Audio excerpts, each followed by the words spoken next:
Sütevaka kunstiosakond oli ülioluline just stardiplatvormina tänu sellele tohutule intensiivsusele,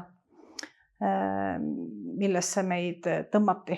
Meil oli palju väga vaimseid ja innustunuid ja vaimukaid õppejõude, kes kõik andsid nõudlikke ülesandeid ja kooli poolt oli loodud suurepärane keskkond või piisavalt loomingut võimaldav keskkond. Ehk siis minu mäletamist mööda me tegime 24 tundi ööpäevas tööd.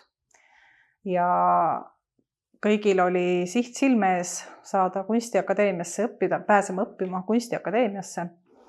Et see ühises õpihimus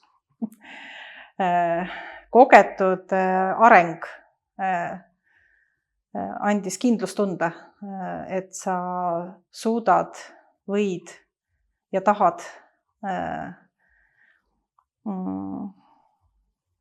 elada elu, mille